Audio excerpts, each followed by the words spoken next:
Good thing I caught this the first weekend it was on Netflix, where it was right on my homepage, because I luckily didn't have to dig to find it.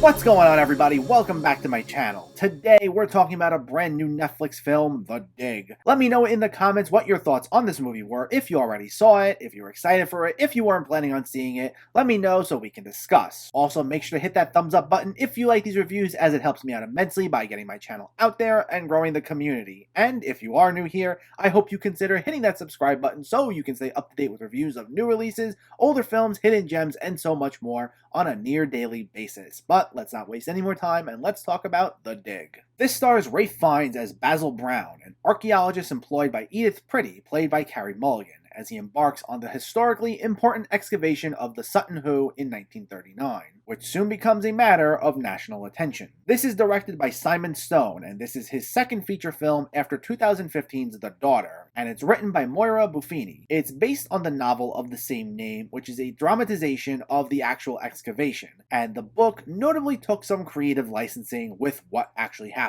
And that kind of makes sense to do so, as this is a 2-hour movie about characters digging. It's not exactly the most exciting sounding story on paper, but I like the tone this film went for. It's a very easygoing movie that focuses on the importance of this historical dig while also chronicling the personal lives of the main individuals involved. And there was this interesting sense of adventure that was felt as they got further into this project, even though most of the film took place on this one burial site. But in a way, it is like these characters are discovering this whole new world buried underneath Carey Mulligan's property, and the film tries to place a lot of emphasis on why this is such a big deal that these discoveries are made, and give it a little more excitement without ever coming off as contrived. Though I think people will be mixed as far as this element goes, and I get why some viewers may not be able to get totally on board with this, especially because the way some of the characters will get so invested in this excavation, they're talking about people and places that have been long gone, so it's not as if they have much of a direct effect on their own character development. It's understandably difficult to stay invested in hearing characters discuss all these people and places they have no personal connection themselves to. It's the sort of story that I think might have been a little more intriguing if it were presented as a documentary rather than a full-on narrative film. That way, it can keep things strictly focused on this excavation and elaborate a little further on what these people discovered. I really think it's better suited for that format, because for a narrative film, it doesn't resonate as well, at least in the way it was presented here. Now, as for the material revolving around the characters' personal lives, it was fine.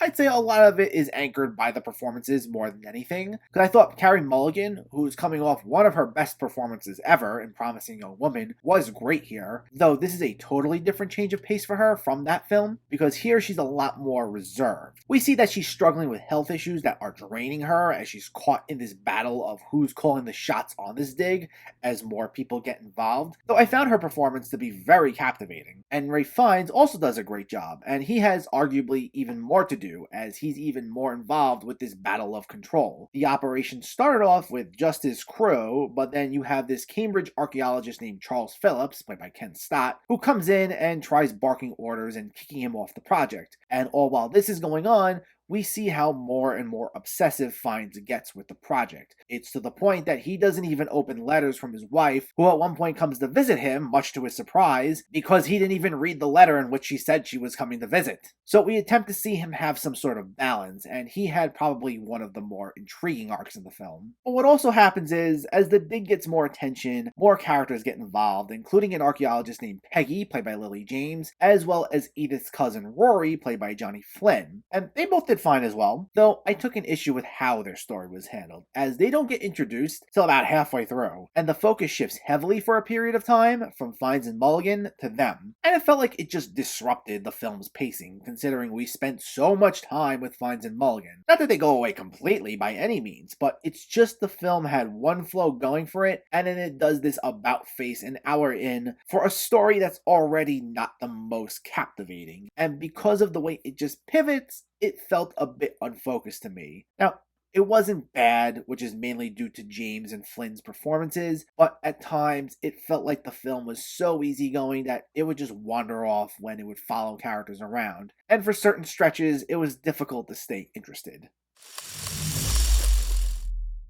This was okay. By far not one of my favorite Netflix movies, but it was alright for what it was. I think if you're a big history buff, you'll be able to get a little more out of this than I did for some of the information it conveys. And while I do like they try to emphasize how important this excavation was, with this adventurous sort of feel, I still think it would have worked better as a documentary, because while the performances were great and made these characters very likable, it just felt unfocused at times with the way it would just wander off following some of these characters. For what it was though, it was nice. The good still outweighs the bad. It's just nothing I'd personally revisit. But if you like these quieter period dramas, you may get more out of this than I did. The Dig gets a 6 out of 10. So let me know, did you see The Dig or are you planning to see it, and what were your thoughts? Do you like these period dramas? Have you been enjoying the movies Netflix has been putting out this year so far? Let me know in the comments below so we can discuss. Also, if you enjoyed this video, please like it and share it, and for more movie reviews and film discussion, please make sure to hit that subscribe button to stay updated. Thanks for watching everyone, and I'll catch you next time.